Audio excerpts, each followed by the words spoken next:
menikmati Tuhan melalui kebenaran firman Tuhan. Kami siap untuk belajar kebenaran firman-Mu. Tuhan, bicara bagi kami apa yang menjadi isi hati-Mu, apa yang menjadi pesan Tuhan untuk kami mengerti, untuk kami bisa amalkan dalam kehidupan kami sehari-hari. Hamba yang dipercayakan untuk menyampaikan pesan kebenaran firman-Mu, Tuhan boleh mengurapi, menguduskan hamba, melayakkan hamba. Tuhan boleh jadikan hamba sebagai juru bicara Allah yang cakap, yang boleh menyatakan isi hati dan kehendak Tuhan buat setiap kami yang ada di tempat ini. Terima kasih Bapa kami yang baik. Kami siap untuk belajar kebenaran firman-Mu. Dalam nama-Mu yang kudus kami berdoa. Amin. Ya, baik. Puji Tuhan. Shalom buat kita semua. Hari ini kita bersuka cita karena kita boleh ada dalam ibadah persekutuan seperti ini, menikmati berkat Tuhan. Dan saya sangat excited sekali hari ini saya bisa menyampaikan pesan kebenaran firman Tuhan setelah sekian lama ya Pak Pendeta. Saya dikasih kesempatan untuk saya bisa sharing, tapi karena satu dan dua hal sehingga akhirnya saya belum punya waktu. Dan hari ini puji Tuhan saya dikasih kesempatan untuk bisa berbicara kebenaran firman Tuhan buat kita semua. Dan saya berharap bahwa kebenaran firman Tuhan ini akan menjadi berkat buat kita semua. Baik, hari ini saya dasari firman Tuhan yang akan sama-sama kita renungkan. Saya ambil dari kitab Perjanjian Baru, tepatnya dalam kitab Injil Matius. Matius pasalnya yang kelima, ayatnya yang ke-13 sampai dengan ayatnya yang ke-16.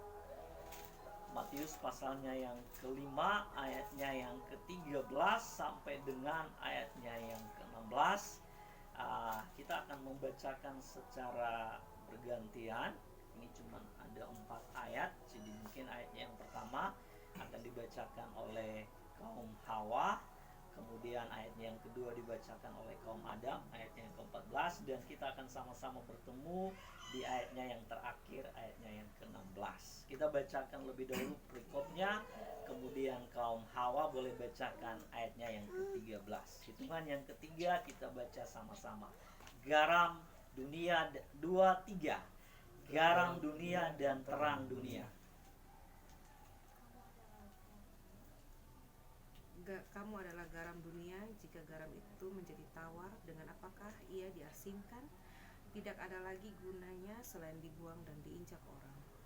Kamu adalah terang dunia. Kota yang terletak di atas gunung tidak mungkin tersembunyi.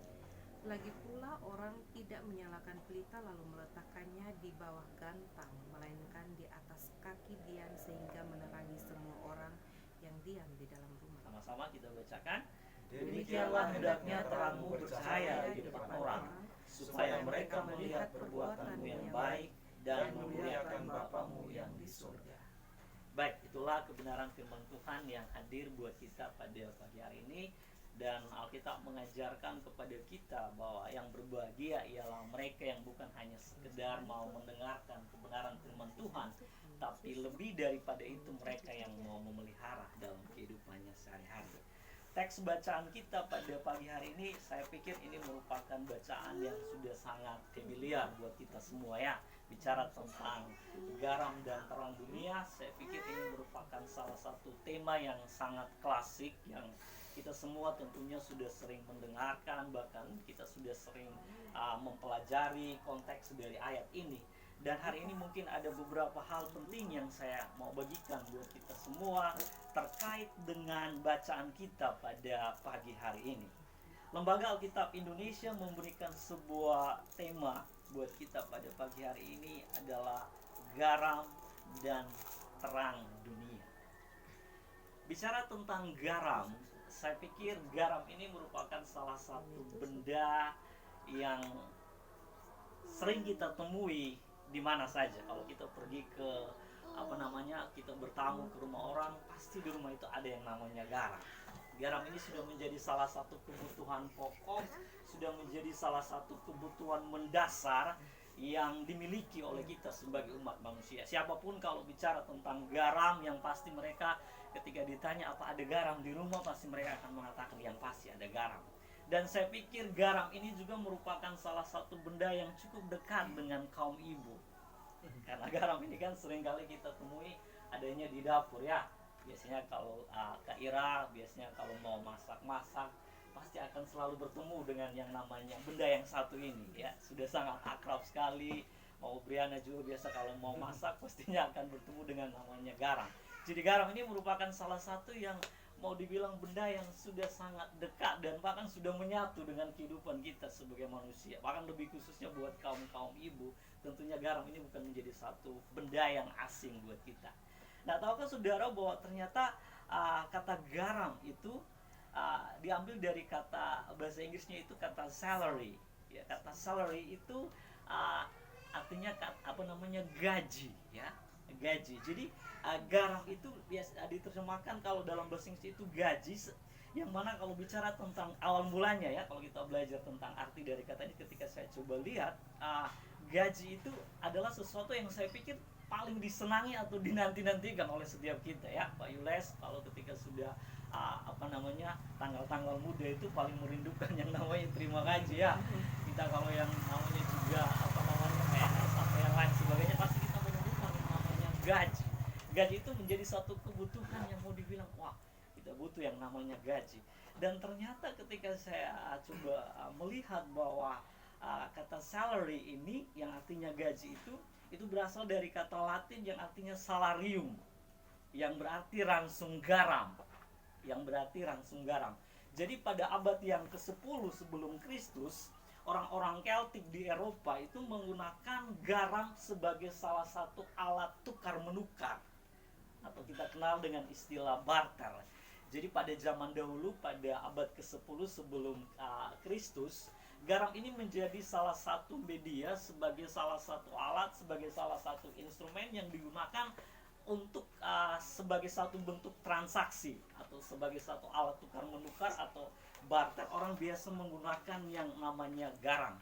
Kemudian orang-orang Romawi mengadopsi kebiasaan ini untuk menggunakan garam sebagai salah satu alat pembayaran yang digunakan bagi tentaranya. Jadi biasanya pada zaman dahulu tentara-tentara Romawi itu biasanya mereka diupahi, mereka biasa dikasih salary, dikasih gaji itu dalam bentuk ransum garam, tapi biasa dikenal dengan istilah yang namanya emas putih. Jadi dalam sejarahnya kita tahu bahwa garam ini pada zaman dahulu dipakai sebagai salah satu alat transaksi atau alat tukar menukar. Nah, menarik sekali bahwa ketika Yesus menggunakan analogi garam dan terang dunia, ini merupakan sebenarnya sesuatu yang sudah sangat kontekstual dengan keadaan kita, atau sesuatu yang mau dibilang sudah sangat dekat dengan kehidupan keseharian kita, karena garam ini merupakan sesuatu yang sudah sering kali kita temui. Nah, frasa garam di sini yang kita harus pahami ketika Yesus mengatakan bahwa kamu adalah garam dunia. Kamu adalah garam dunia. Yesus tidak mengatakan bahwa kamu harus menjadi garam dunia. Yesus tidak mengatakan bahwa kamu seperti garam dunia, tapi Yesus mengatakan bahwa kamu adalah garam dunia. Nah, kalau kita melihat sebelumnya dalam pasal-pasal yang lain dalam kitab Yohanes pasal 8 ayat yang ke-12, ada satu pernyataan Yesus di sana yang menarik ketika dia mengatakan bahwa dia adalah terang dunia. Nah, kita akan melihat lebih dahulu tentang apa artinya kita menjadi garam dunia. Kita tahu bahwa setidaknya ada dua fungsi utama dari garam. Ya, kita mengenal paling tidak secara umum ada dua fungsi utama dari garam. Yang pertama, garam itu berfungsi sebagai pemberi rasa. Ya, garam itu berfungsi sebagai pemberi rasa.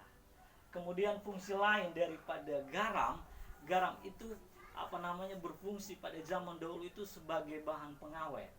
Ya, Kalau zaman dahulu itu belum ada yang namanya kulkas, ya belum ada yang namanya freezer.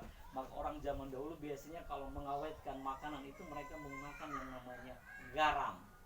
Jadi garam pada zaman dahulu memiliki dua fungsi. Yang pertama sebagai pemberi rasa, kemudian sebagai bahan pengawet.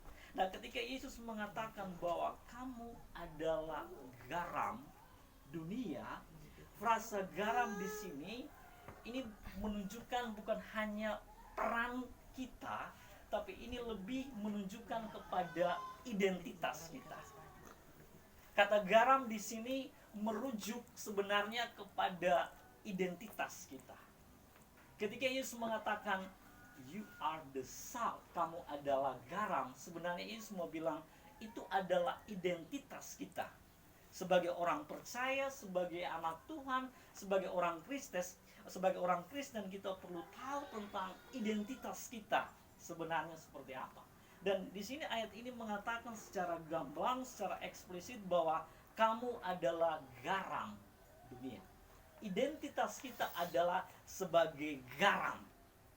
Ini bukan hanya bicara tentang peran kita, tapi lebih daripada itu, ini bicara tentang identitas kita. Kita perlu tahu ini lebih dahulu. Kita perlu tahu tentang identitas kita sebagai garam. Dengan kita tahu tentang identitas kita sebagai garam, kemudian kita bisa kemudian memainkan peran kita sesuai dengan identitas kita sebagai garam. Saya senang dalam satu terjemahan Alkitab yang lain, saya sering menggunakan satu terjemahan namanya terjemahan The Message. Mungkin teman-teman atau Bapak Mama sering mendengar terjemahan itu barangkali. Di situ dia mengatakan seperti ini. Dalam ayat yang ke-13 dia bilang begini, let me tell you why you are here. Biarkan saya mengatakan kenapa kamu ada di sini. Alasan kamu ada di dunia itu apa? Dia bilang begitu. Biarkan saya mengatakan kenapa kamu ada di dunia ini. Kamu ada di dunia ini untuk kamu bisa menjadi garam, menjadi penyedap rasa yang memberikan rasa ilahi bagi dunia. Jadi ini alasan kita. Alasan kita ada di dunia ini sebenarnya sesuai dengan identitas kita, sesuai dengan jati diri sebagai garam itu adalah supaya kita bisa memainkan peran kita. Nah, peran apa yang kita perlu ambil? Sesuai dengan identitas kita sebagai garam yang Yesus katakan. Peran kita yang pertama adalah kita memberikan sebuah nilai rasa bagi orang lain. Kita memberikan sebuah nilai rasa ilahi bagi orang lain. Dan saya pikir bahwa setiap dari kita atau kita sementara hidup di dalam yang namanya alam rasa. Alam rasa. Dan penting sekali ketika kita menyadari identitas kita sebagai garam, kita kemudian memainkan peran kita, memainkan fungsi kita untuk memberikan sebuah rasa berbeda bagi dunia ini. Hari-hari ini saya pikir dunia sementara diliputi oleh berbagai rasa. Rasa takut, rasa cemas, rasa kehilangan, rasa sakit. Mari ambil peran kita di sana. Apakah kita sebagai garam, kita kemudian memainkan peran sesuai dengan fungsi kita yang memberikan sebuah cita rasa ilahi bagi dunia ini, atau sebaliknya kita tidak memainkan fungsi kita dengan baik, sehingga Alkitab mengatakan bahwa jikalau kemudian garam itu menjadi tawar, dengan apa ia diasinkan? Tidak ada lagi gunanya selain kemudian dibuang dan diinjak orang. Nah, hari ini kita mengerti, kita paham tentang posisi kita, tentang identitas kita sebagai garam. Mari mainkan peran kita sebagai garam, memberikan sebuah nilai rasa bagi dunia ini. Dunia yang sementara ini dipenuhi oleh rasa tawar, dunia yang sementara ini diliputi oleh rasa cemas, rasa takut. Kita hadir di dunia ini dalam eksistensi kita untuk kita kemudian memberikan sebuah rasa yang berbeda.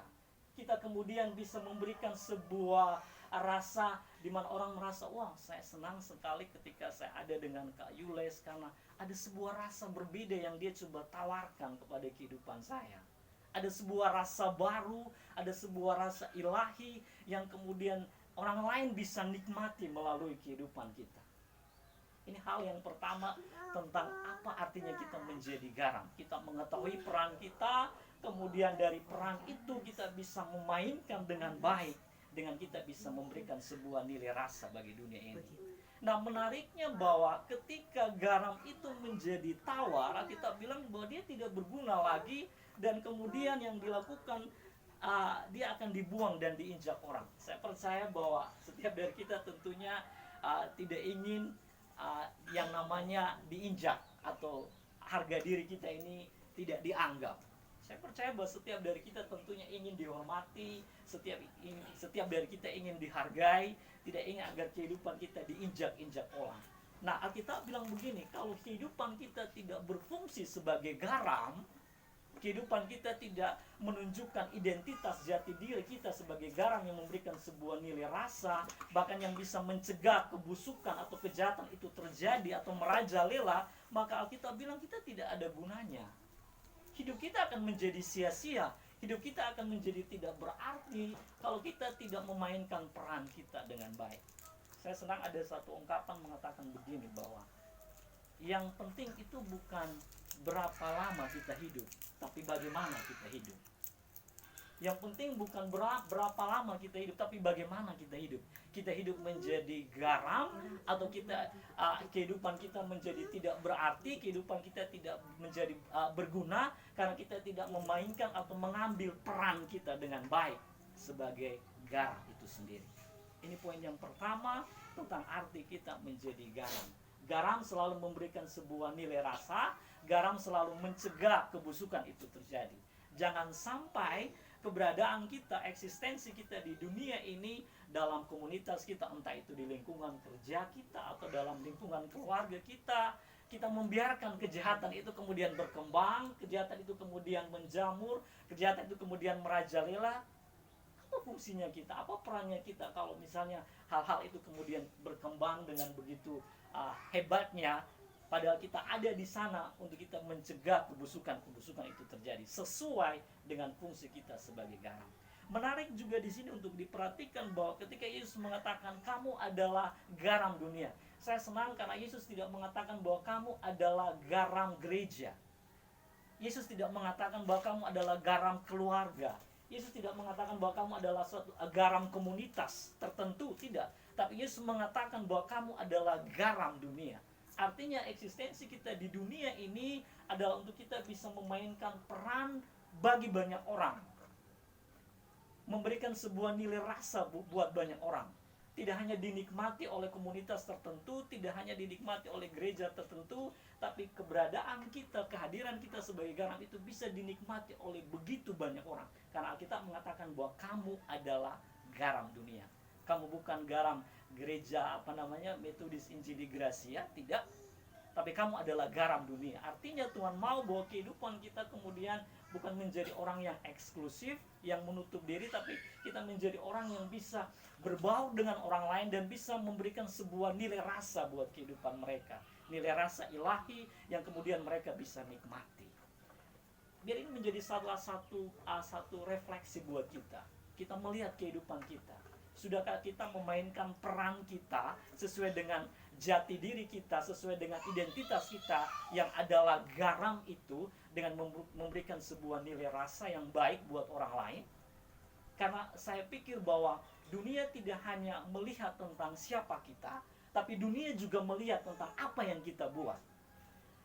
Yang menjadi persoalannya seringkali bahwa kita mengaku bahwa kita adalah orang-orang beriman, kita mengaku adalah orang-orang percaya, tapi kita tidak mampu memanifestasikan itu, kita tidak mampu mewujud nyatakan itu melalui kehidupan kita, melalui sikap kita, melalui karakter kita.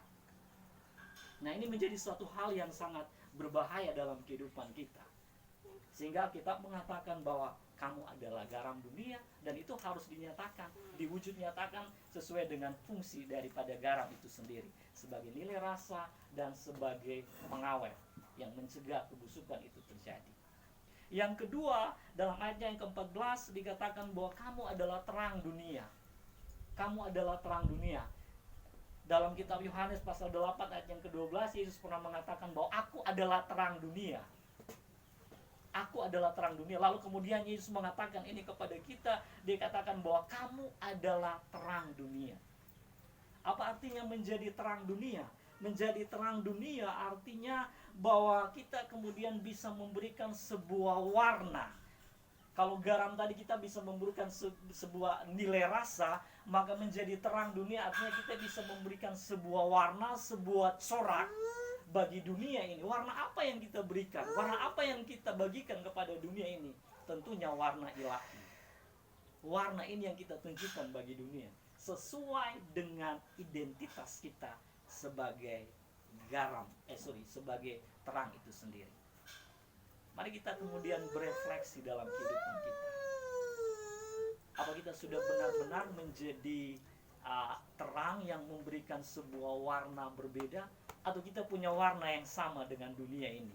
Kalau dunia ini punya warna katakanlah mungkin suka yang namanya gosip, suka yang namanya selingkuh, suka yang namanya melakukan hal-hal yang tidak memuliakan Tuhan. Apa kita punya warna yang sama dengan mereka, atau kita punya warna yang berbeda?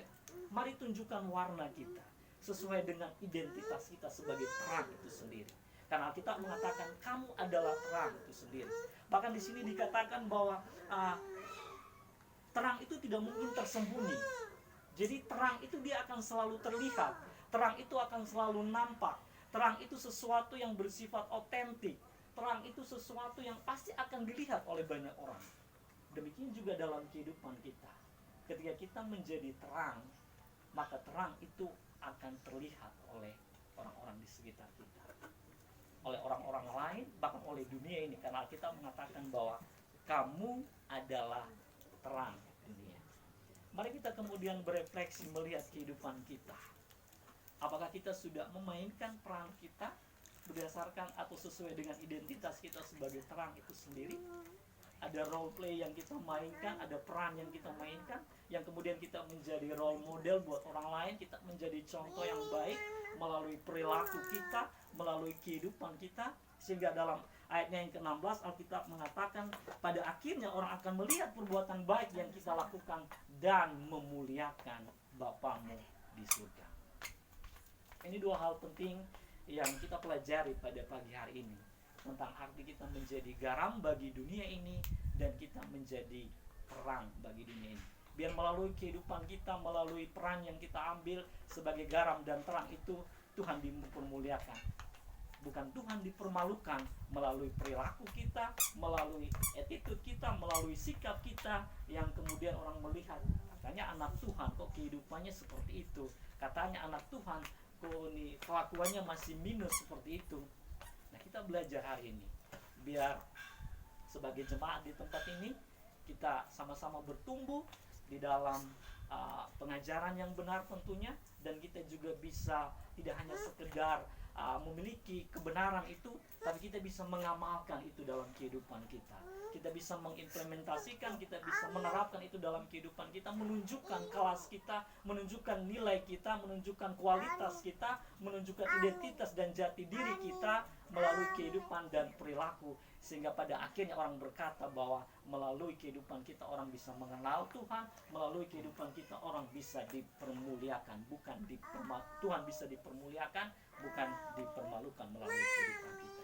Ini mungkin pesan singkat yang saya bisa bagikan buat kita semua, biar kita sama-sama berefleksi kembali, melihat kehidupan kita yang adalah garam dan terang itu, kita bisa memainkan peran kita dengan baik, dan kita bisa menjadi berkat di tengah-tengah dunia ini. Tidak hanya buat komunitas kita jadi berkat, tapi menjadi dunia ini. Makanya saya senang sekali dengan apa yang diprogramkan oleh Bapak Pendeta di sini, bahwa keberadaan gereja di sini bukan hanya menjadi gereja yang eksklusif, hanya menjadi gereja yang menjadi berkat untuk sesama anggota gereja yang lainnya, tapi kita membuka diri untuk kita bisa jadi berkat buat orang-orang lain di sekitar kita melalui banyak hal yang kita bisa buat, tidak hanya melalui hal-hal rohani, tapi melalui hal-hal yang sifatnya lahiriah. Kita bisa menjadi berkat, kita bisa menunjukkan kualitas kita, kita menunjukkan kelas kita, identitas dan jati diri kita bagi orang lain, sehingga melalui kehidupan kita Tuhan dipermuliakan. Itu saja yang mungkin bisa saya bagikan, biar ini menjadi berkat buat kita semua. Mari kita sama-sama tutup Alkitab kita dan kita berdoa. Kami bersyukur kepada Tuhan untuk apa yang kami boleh nikmati pada pagi hari ini, bahwasanya Tuhan mengingatkan kami kembali tentang identitas kami sebagai garam dan terang itu sendiri. Bahwa alasan kami ada di sini, kami hidup di dunia ini adalah untuk kami bisa menjadi garam dan terang bagi dunia ini. Hari-hari ini dunia sementara ada dalam situasi yang tidak menentu, dengan berbagai gejolak yang terjadi, dengan berbagai peristiwa-peristiwa yang begitu mencekam Tuhan. Biar kami hadir di dunia ini untuk kami bisa memberikan sebuah nilai rasa ilahi bagi dunia ini. Kami hadir di dunia ini untuk kami bisa memberikan sebuah warna yang berbeda, memberikan sebuah corak melalui kehidupan dan perilaku kami, sehingga nama Tuhan boleh dipermuliakan melalui kehidupan kami. Terima kasih Tuhan Yesus yang baik. Tuhan menolong kami untuk kami tidak hanya sekedar belajar akan kebenaran firman-Mu, kami tidak sekedar tahu, tapi kami juga mau mengamalkan itu, kami mau mengimplementasikan itu dalam kehidupan kami sehari-hari, sehingga melalui kehidupan kami orang boleh menikmati ada buah-buah yang baik yang kami boleh hasilkan Tuhan. Terima kasih Bapa kami yang baik, biar kebenaran firman-Mu boleh tertanam dan terpatri dalam hati dan pikiran kami. Kebenaran itu terus bergema dalam kehidupan kami, mengingatkan kami senantiasa setiap waktu untuk kami boleh hidup seturut dengan kehendak Tuhan, seturut dengan kebenaran-Mu Tuhan. Terima kasih Bapa kami yang baik. Ini doa kami, ini ucapan syukur kami. Dalam nama-Mu yang kudus kami berdoa. Amin.